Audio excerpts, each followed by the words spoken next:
Hi, listeners. Stories have so much power, and so does whoever controls the narrative. It is time that we dissect and analyze these stories. I am Vipul, and this is Vogue Tales.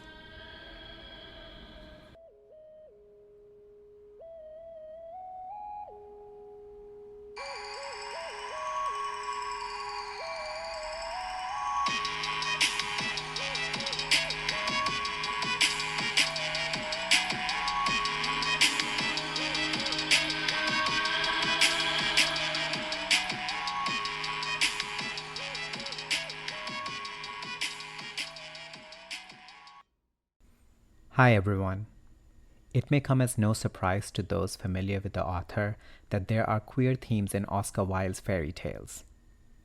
Happy Prince story is one of the most notable examples of this, but also, ironically, a very unhappy story. It is also a story about the relationship between inner and outer beauty.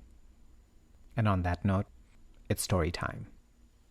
The Happy Prince of the story's title refers to a statue, made of lead but painted all over with gold. The statue's eyes are sapphires, and in the hilt of the sword he holds is a bright red ruby. The statue stands high above a city and is admired by those who live there because he looks happy and like an angel. One night, a swallow flies over the city, having stayed behind in northern Europe when his friends flew south to Egypt for the winter. The swallow had stayed behind for love. He is in love with a reed he had met in the spring. However, he begins to tire of the reed because she flirts with the wind every time it blows. And when he asks her if she will come away with him, she appears to shake her head. The swallow flies south, stopping the following night to rest. It just so happens that he arrives at the city where the statue of the Happy Prince is located. He decides to sleep underneath the statue of the Happy Prince that night. But when the statue starts to cry on him, he strikes up a conversation with it. It turns out the Happy Prince isn't so happy. In life, he had been a wealthy and privileged man who had been sheltered from the misery and hardship of ordinary people in the city. Only in death, when he became this statue looking down on the city and its inhabitants, has he come to realize how many people suffer and struggle. He tells the swallow to take the ruby from his sword hilt and deliver it to the poor seamstress whose son is ill. The swallow reluctantly agrees. When he returns, he tells the Happy Prince what he has done and that he feels warm, even though the air is cold. The Happy Prince tells him that he has been warmed inside because he has done a good deed. The next day, the swallow prepares to bid the Happy Prince farewell as he must fly to Egypt to join his friends. But the Happy Prince persuades him to take the sapphire out of one of his eye sockets and take it to the poor young man who is so poor he is freezing in his garret and cannot finish the play he is writing. Once again, the swallow does as the statue requests, though again he does so reluctantly, this time because he does not want to rob the Happy Prince of one of his eyes. The next day, the swallow once again says he must leave the Happy Prince and fly to Egypt, but the Happy Prince persuades the swallow to remove the other sapphire from his eye socket and take it to the little match girl who has dropped her matches in the gutter and will be beaten if she returns home empty-handed. The swallow doesn't want to remove the statue's second sapphire because it will leave the Happy Prince blind. But the prince insists. Finally, the Happy Prince, having heard from the swallow that the children are starving in the city streets, insists that the swallow remove his gold sleeve that covers him and take it to the children so they can buy food with it. When Swallow returns, having done this deed, he grows colder and colder. And after kissing the Happy Prince on the lips, he drops down dead at his feet.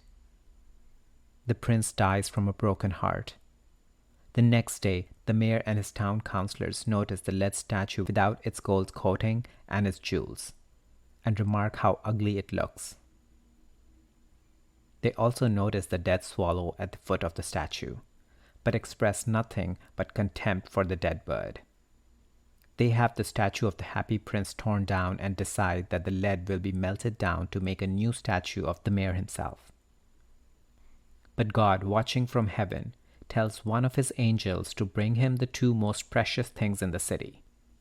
The angel brings him the lead heart from the happy prince, which wouldn't melt when the rest of the statue was melted down, and the body of the dead swallow who loved the happy prince.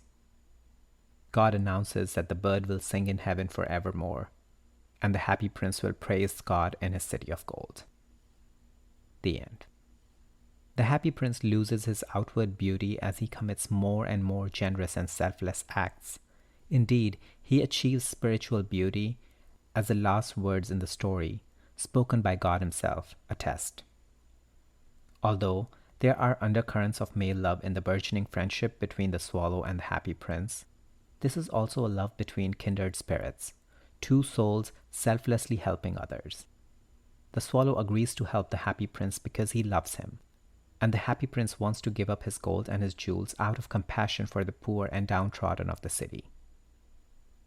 The Happy Prince is a combination of a tragic fairy tale and social problem commentary. But these influences find themselves combined with a peculiar attitude to life and art. The statue must lose its outward beauty to be truly useful to society. On that note, bye for now. Let me know your thoughts on the story and our discussion by emailing me on woketalespodcast@gmail.com or through social media at woketalespodcast on Instagram and woketalespod on Twitter. And please rate, review, and like Woke Tales Podcast, and don't forget to subscribe so you can easily access our weekly stories. If you have any story recommendations, or if you want to come dissect and analyze a story with me, give me a shout out on email or social media.